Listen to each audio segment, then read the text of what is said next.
It took me 40 years to understand what I'm about to tell you in 9 minutes. You're about to hear something that most people only understand when it's almost too late, and by then the cost has already been paid in time, regret, and missed opportunities. For decades, I believed what most people believe. Work harder, stay busy, chase stability, impress others, wait for the right time.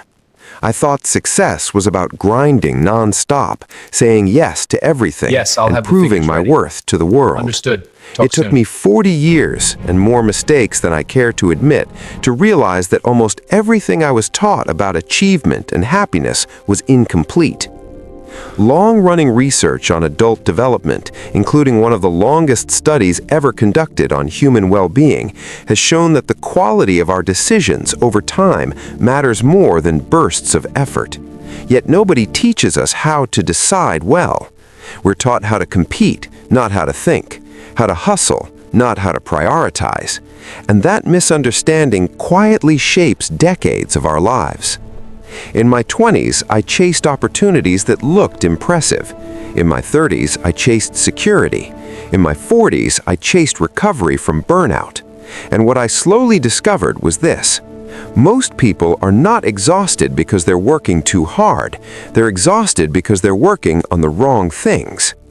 There's an economic principle called opportunity cost.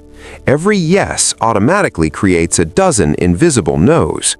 Every power spent trying to impress someone is an hour not spent building real skill. Every year spent staying comfortable is a year not spent expanding your capacity. When you zoom out across 40 years, those invisible trade-offs compound in ways that are impossible to ignore. I used to believe success required constant motion, but research on decision fatigue shows that constant motion often reduces clarity. When you say yes to everything, your mental energy fractures.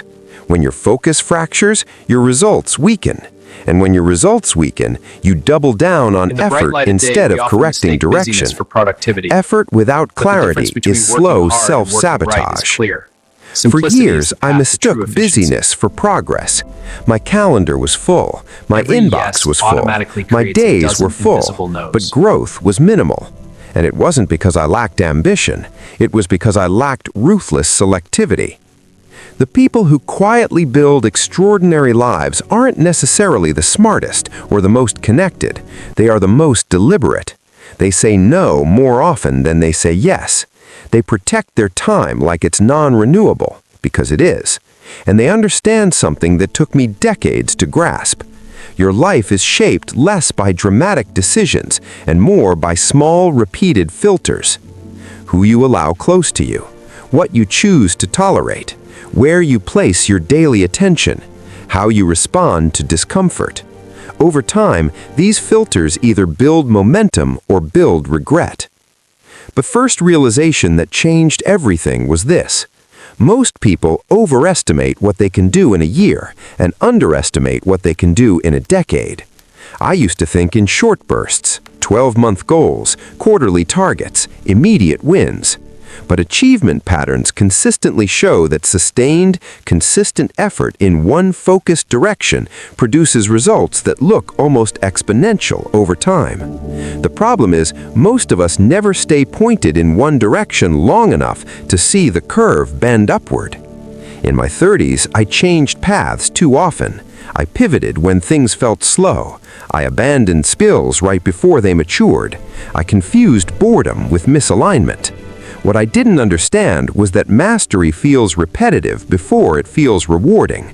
There's a long stretch where progress is invisible, and most people quit there. Once I stopped chasing quick validation and started committing to fewer things for longer periods, something shifted. My output improved, my confidence stabilized, and my stress levels dropped. Not because life became easier, but because it became simpler. The second realization was about relationships. For years, I treated relationships as additions instead of multipliers.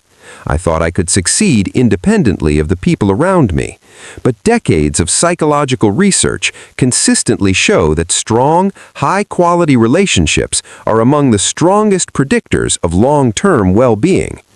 I used to treat networking as collecting contacts. It doesn't.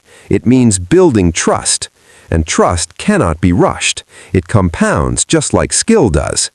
When I began prioritizing depth over breadth, fewer connections, more meaningful investment, the returns were far greater than any short-term social gain. That shift required a hard adjustment, distancing myself from environments that rewarded noise over substance, saying no to rooms that looked impressive but drained energy, choosing circles that valued growth over gossip. That shift alone saved me years of distraction. The third realization was about discomfort. For a long time, I optimized for comfort, stable income, predictable routines, safe decisions. But growth rarely happens in comfort. Psychologists often describe an optimal zone of challenge, not overwhelming, not easy, where real development occurs. The problem is, most of us interpret discomfort as danger instead of expansion. I avoided difficult conversations. I delayed big moves. I postponed calculated risks. Each delay felt responsible at the time, but in hindsight, they were mostly fear disguised as logic. When I leaned into structured discomfort, learning new skills publicly, raising my standards, holding myself accountable, progress accelerated. Not because I became fearless, but because I became deliberate about my fears. And here's what it took me 40 years to fully understand. Time is neutral.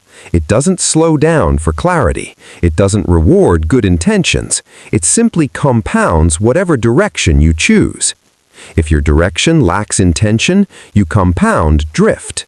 If your direction has clarity, you compound growth. Most people think the biggest danger in life is failure. It isn't.